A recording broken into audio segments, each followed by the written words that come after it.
안녕하십니까. 조선일보 경제부의 박사기자 방현철입니다. 지금은 생방송으로 보내드리는 방현철 박사의 월스트리트 시간입니다. 매일 아침 8시 글로벌 경제의 신호등이자 알람시계인 월스트리트의 주요 이슈를 3가지 포인트로 정리합니다. 그리고 차례차례 이슈를 격파해 볼 텐데요. 그럼 7월 5일 월요일 생방송 방현철의 월스트리트를 함께할 분을 소개해드리겠습니다.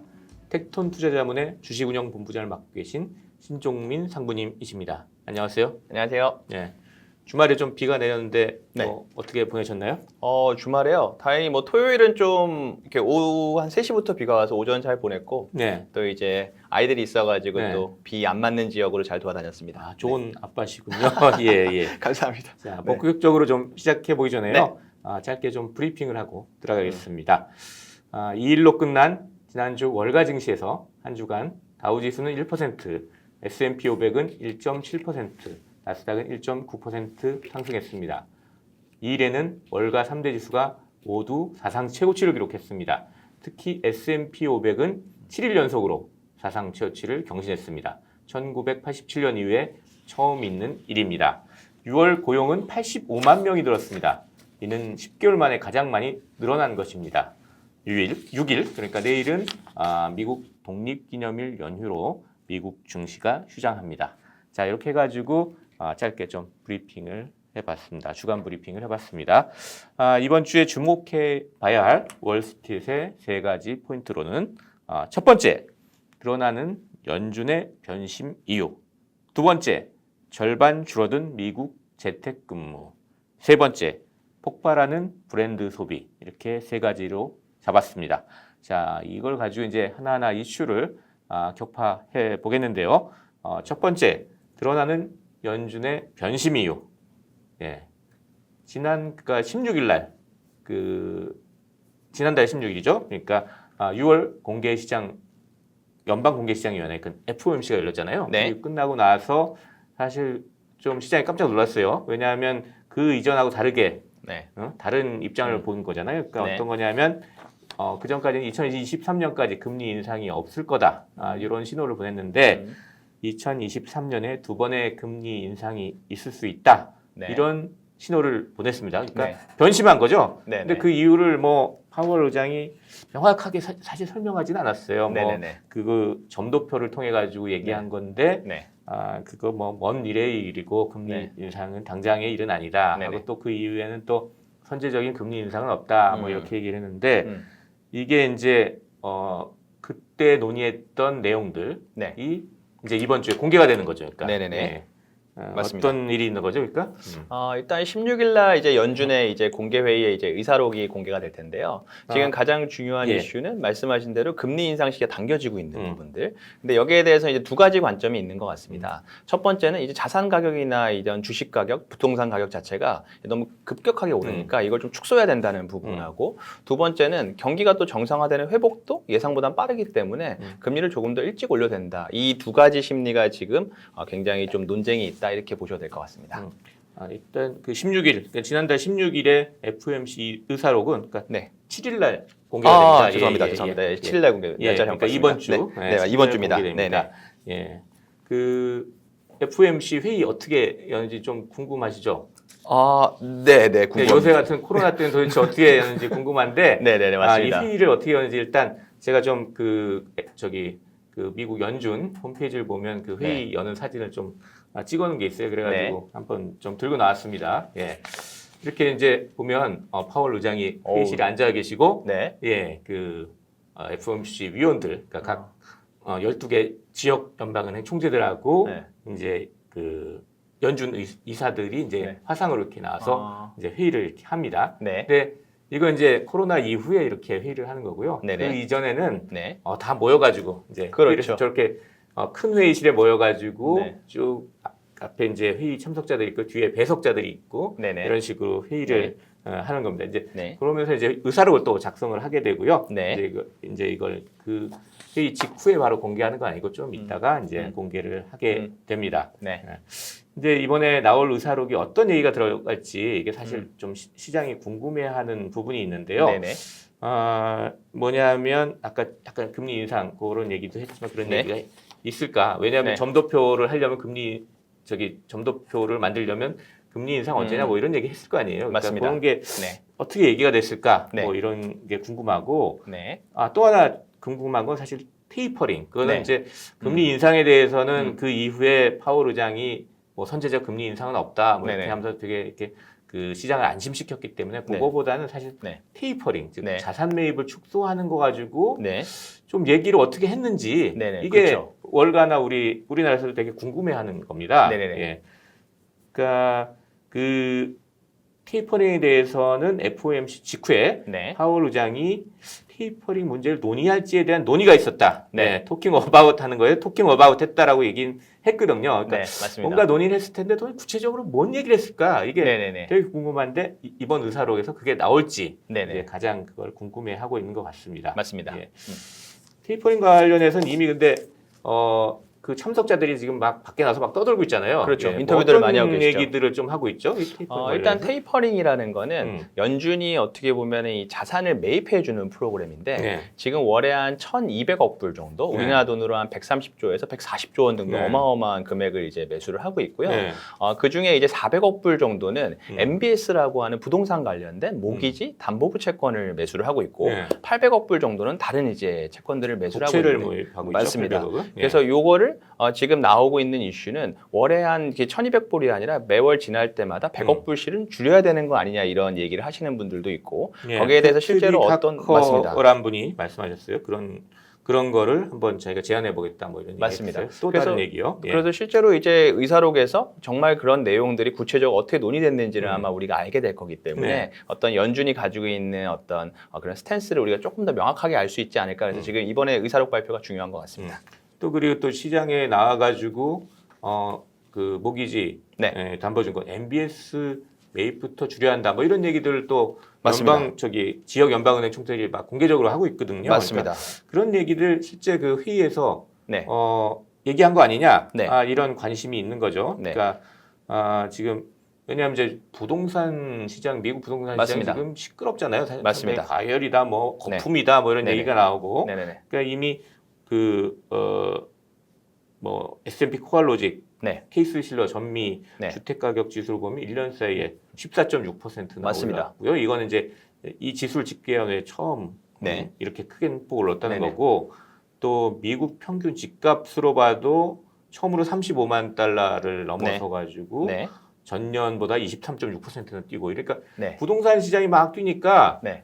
그럼 부동산 관련 채권을 왜 사야 되느냐 맞습니다. 연준이 맞습니다. 뭐 이런 얘기들을 지역 연방은행 총재들이 나와가지고 계속 얘기를 하고 있어요 지금. 네네네. 그러니까 아마 이런 얘기들도 좀 하지 않았을까라는 맞습니다. 추측인데 실제로 그런 얘기가 논의가 됐고 뭐 되게 구체적인 테이퍼링 일정, 뭐 규모 이런 게 좀 논의가 됐다면 시장에 충격을 줄 수도 있을 거예요. 좀 멀었는 줄 알았는데 이렇게 구체적으로 얘기를 해? 그러면 좀 충격을 맞습니다. 줄 수도 있지 않을까 이런 생각입니다. 맞습니다. 방금 언급하신 그 부동산 가격이 굉장히 중요한데요. 예. 2008년의 금융위기는 사실 부동산에서 촉발된 위기이기 때문에 예. 또 연준이 가장 주목하고 있는 자산이 부동산입니다. 그런데 부동산 가격이 최근에 굉장히 급격하게 올라버렸기 때문에 지금 이 부동산 가격이 오르는 상황에서 이 MBS를 계속 매수를 해줘서 오히려 금리가 낮은 상황이 유지되니까 부동산을 더 부채질하는 거 아니냐 이런 논의들도 지금 좀 적극적으로 일어나고 있는 그런 상황인 것 같습니다.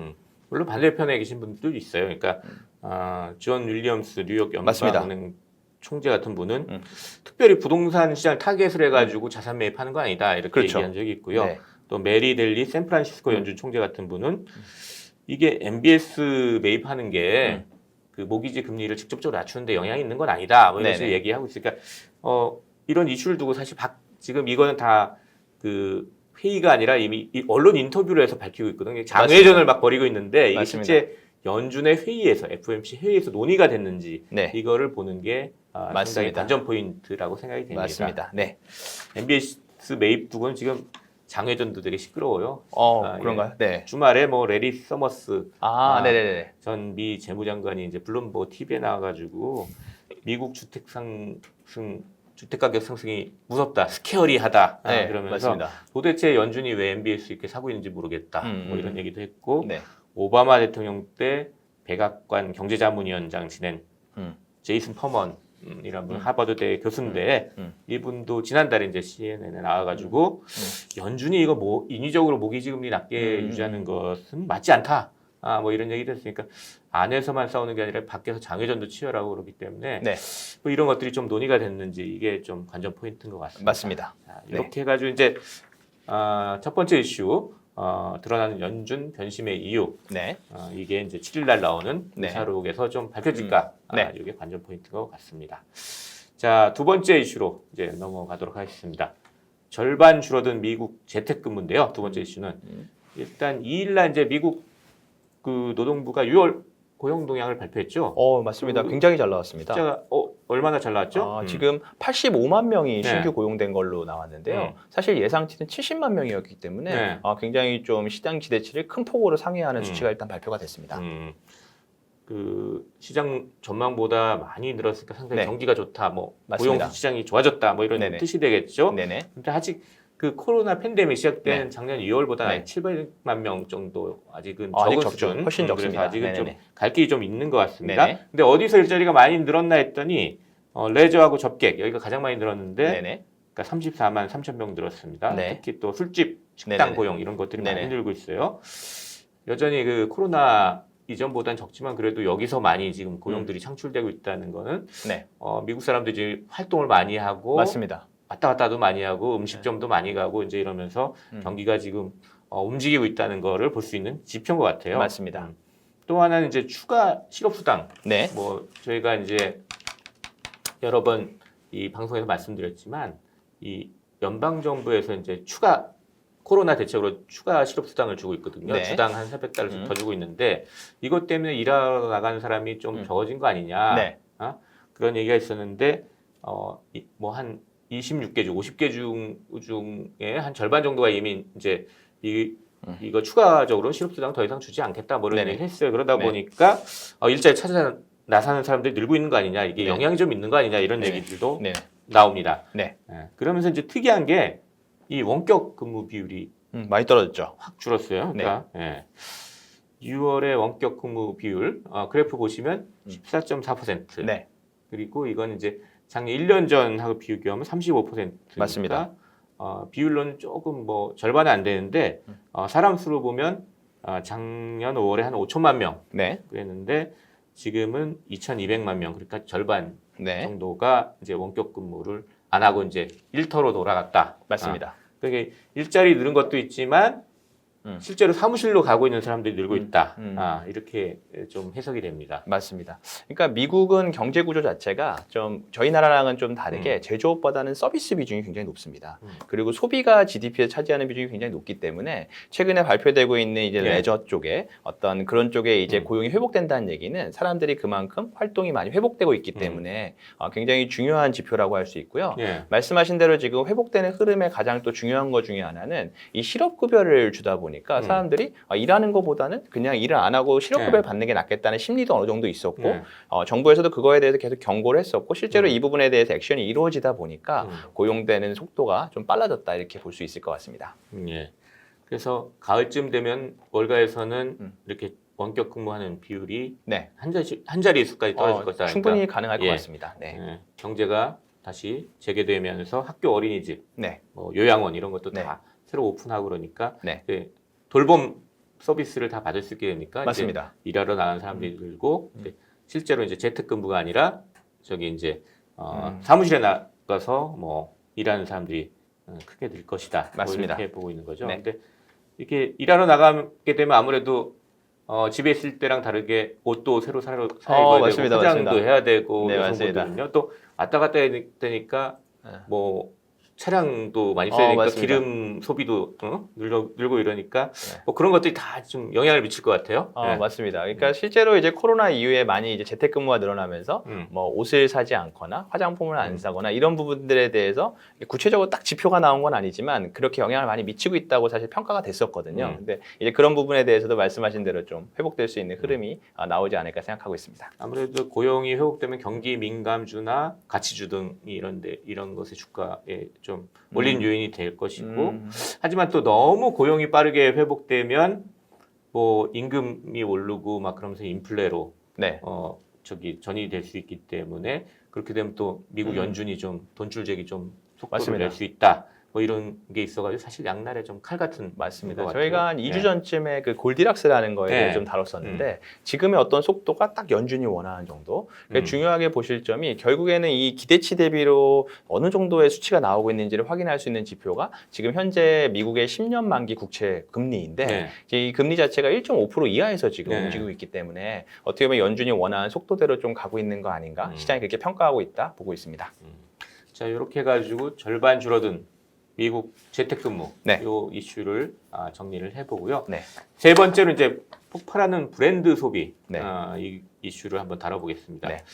사실 지난주에 사실 깜짝 놀랄만한 사실 소식이 있었는데 네네네. 그것부터 좀 소개를 해주시죠. 일단 제가 한번 차트를 준비해 왔는데요. 네. 이 나이키라는 주식인데요. 네. 그 나이키라는 기업을 많이 잊고 계실 수도 네. 있는데 이 저스트 두 잇이라는 광고는 다 아실 겁니다. 근데 나이키가 6월 25일에 네. 나이키 기준으로 4분기 실적, 3월에서 5월 이제 결산 실적을 발표를 했는데 매출 자체가 이익이 굉장히 많이 나왔습니다. 매출은 전년 대비 96% 정도 성장을 했고요. 이익도 이제 시장의 기대치 대비로 굉장히 높은 수치가 네. 나왔는데 이 나이키의 실적을 어떻게 보면 과거의 오프라인 매장이 아니라 현재 온라인 직접 판매 사업부인 다이렉트 사업부가 이끌고 있는데 이런 나이키의 흐름 자체가 지금 글로벌 어떤 브랜드 기업들의 흐름을 잘 보여주는 사례라고 생각을 해서 제가 한번 준비를 해봤습니다. 뭐 나이키 그러면은 우리 어릴 때 네. 예. 그 운동화 브랜드 뭐 맞습니다. 이런 정도로 기억하시는 맞습니다. 분들이 맞습니다. 많을 것 같은데 네. 사실은 그거보단 더 저기 좀 고급스러운 브랜드죠. 맞습니다. 예. 이게 그 말씀드렸듯이 저희가 MZ세대를 몇 번 언급을 드렸는데요. 네. MZ세대는 굉장히 비싸고 좋은 명품 브랜드를 소비하거나 네. 아니면은 가격과 상관없이 굉장히 유니크한 상품들을 소비를 하게 되는데 이 나이키 같은 경우에는 굉장히 브랜드력 있는 고급 명품이라고 생각을 하시면 되고요. 우리가 유럽으로 가면 LVMH나 루이비통이나 샤넬이나 에르메스나 또 에스티로더나 이런 기업들이 최근에 어떻게 보면 코로나 이후에 급격하게 디지털로 전환을 하면서 MZ세대의 어떤 소비 트렌드랑 맞물려서 새로운 비즈니스를 지금 창출하고 있는 그런 단계라고 할 수 있습니다. 그래요? 우리나라에서는 요새 명품 시장 명품 저기 상점 앞에 줄 쓴다고 지금 난리인데 네네. 이게 오히려 디지털로 지금 넘어가고 있다는 얘기인가요? 맞습니다. 예. 그러니까 어떻게 보면은 제가 하나 또 보여드리면은 지금 저 나이키의 지금 화면에 보이시는 분이 존 도나우라고 예. 작년 코로나, 그러니까 2020년 3월에 이제 신임 CEO로 부임을 하셨습니다. 예. 그러니까 이분이 적극적으로 사실 온라인 전략을 펴고 있는데요. 우리가 과거에 온라인을 생각하면 단순히 오프라인에 있는 제품을 우리가 검색을 해가지고 싸게 온라인에 사는 막 이런 식으로 생각을 하고 있는데 최근에 온라인은 오프라인에서 전혀 하지 못한 그런 경험들을 할 수 있는 가치를 제공을 하고 있습니다. 그래요? 저 오른쪽에 보시면 저게 뭐냐면 나이키의 앱인데요. 저거를 카메라로 내 신발을 이렇게 측정을 하게 되면 AR, VR로 내 신발 사이즈랑 정확하게 거의 오차가 없는 신발을 우리가 구매를 할 수가 있습니다. 이런 기술들이 화장품 업체로 가면은 내 얼굴을 찍으면은 맞춤형 코디나 메이크업을 가능하게 하고 있고요. 이런 여러 가지들이 과거에는 오프라인에서는 어떻게 보면은 불가능한 서비스들이 온라인에서 이루어지고 있고, 그러니까 이런 명품 기업들이 어떤 전략을 쓰고 있냐면 이런 굉장히 한정판의 굉장히 브랜드 아이템들을 이제 출시를 하는데 이거를 온라인에 있는 멤버십 회원에게는 먼저 구매할 수 있는 권리를 주게 됩니다. 오히려 온라인 퍼스트네요. 그러니까. 맞습니다. 맞습니다. 그러면서 지금 나이키가 코로나 이후에 이런 플랫폼, 자기네 자사 플랫폼의 회원수가 급격하게 늘어서 지금 회원수가 무려 3억 명에 달합니다. 그럴 정도로 이런 기업들이 각자 이제 과거에는 자기네 오프라인 매장이 있었지만 어떻게 보면 백화점이나 유통이나 어떤 전자상거래 업체들을 통해 가지고 매출을 일으켰다 그러면 지금은 어떻게 보면 직접적인 자기 데이터 분석력, 물류 경쟁력을 통해 가지고 자기네 자사몰을 통해서 소비자하고 직접적으로, 그래서 우리가 D2C라고 표현을 하는데요. 다이렉트 컨슈머, 그러니까 소비자랑 직접적으로 비즈니스라는 그런 형태로 지금 급격하게 지금 발전이 되고 있다 이렇게 보시면 될 것 같습니다. 그러니까 단순히 매장 찾아가는 이런 매장에서 뭐 매출이 늘고 이런 얘기가 아니군요. 그러니까 그렇죠. 이런 브랜드 소비가 늘어난다는 게 결국 디지털과 결합된 맞습니다. 온라인 속에서 네네. 새로운 경험을 디지털 맞습니다. 경험을 주기 때문에 사람들이 다이렉트로 직접적으로 그 브랜드 업체의 뭐 홈페이지니 아니면은 그 모바일 앱을 통해 가지고 구매를 하게 되고 맞습니다. 예. 그래가지고 이쪽을 주목해야 된다. 뭐 이런 말씀하시는 그러니까 거네요. 맞아요. 정확하게 말씀하셨는데요. 우리가 과거 생각하면 그냥 온라인 그러면 조금 편리한 거 아니야? 네. 그 코로나 때문에 밖에 못 나가니까 그냥 온라인으로 소비하겠지 생각하지만 사실 그게 아니라 이 온라인 상에서 주는 서비스가 완전히 달라진 겁니다. 그러니까 지금의 MZ 세대들은 이 백화점에 가서 자기가 원하지 않는 제품이 쫘르륵 나열된 데서 네. 내가 원하는 걸 고르는 게 아니라 음. 이런 데이터를 통해서 오히려 새로운 소비를 지금 하고 있다. 그렇게 네. 보시면 될 것 같습니다. 온라인 매장 가면 그냥 싸게 살려고 주로 들어가는 것 같은데 저 같으면. 아, 그렇죠. 예. 근데 이제 그게 이제 바뀌고 있다는 거고요. 실제로 그 MZ 세대는 말씀드린 대로 1980년생 이후에 이제 출생하신 분들을 말씀을 네. 드리는데 이 MZ 세대의 소비 트렌드를 음. 이해하는 게 굉장히 중요한 게 네. 몇 번 말씀드렸지만 화면에 보시는 대로 이 MZ 세대가 어느새 이미 소비의 주체가 되어 있습니다. 근데 이 MZ 세대가 소비하는 여러 가지 트렌드 중에 하나가 이 뉴트로라는 단어인데요. 뉴트로가 마치 과거로 돌아간다. 뭐 그런 뜻인가요? 그렇죠. 예. 근데 이 앞에 있는 뉴가 더 중요한 단어입니다. 네. 이 사람들이 언제까지 이렇게 그 항상 새로운 것들, 유니크한 것들 찾다 보니까 어떻게 보면 과거의 감성하고 연결된 거지 과거 제품을 소비한다는 개념이 아닙니다. 그래서 네. 우리가 뉴트로라는 말을 쓰고 있고요. 그래서 이런 브랜드 제품 중에서 과거 제품들, 최근에 디지털 음원들, 그다음에 영화의 IP까지도 그런 새로운 어떤 MZ 세대랑 맞물려서 이 뉴트로라는 트렌드가 일어나고 있는 걸 주목을 해야 되는데요. 또 이 MZ 세대의 특징이 뭐냐면 이 사람들이 리셀, 그러니까 어떻게 보면 중고 거래하는 거에 대해서 굉장히 자유로워져 있기 때문에 저 오른쪽에 보이는 저 그 예. 나이키 신발은 나이키 덩클로우라 그래가지고 예. 한정판으로 온라인에 판매를 해서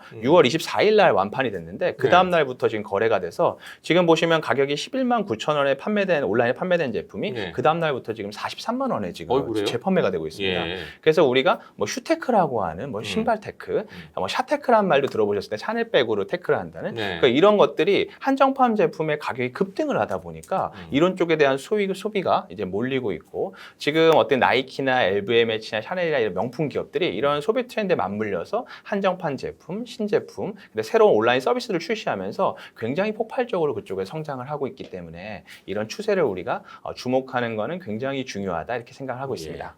신상무님이 매주 월요일마다 새로운 트렌드를 하나씩 소개를 해주시고 계시는데 네네네. 이것도 아주 재미있는 트렌드인 것 같아요. 예. 맞습니다. 그러니까 그 말씀드리고 싶었던 게 우리가 나이키 그러면 굉장히 오래된 브랜드라 생각하지만 지금 MZ 세대한테는 완전히 새로운 브랜드로 포지셔닝 되고 있고 예. 회사가 그런 쪽의 전략을 굉장히 잘 가지고 가고 있다. 네. 이런 명품 기업들이 이런 굉장히 빠르게 대처를 하고 있다 이렇게 보시면 될 것 같습니다. 예, 잘 알겠습니다.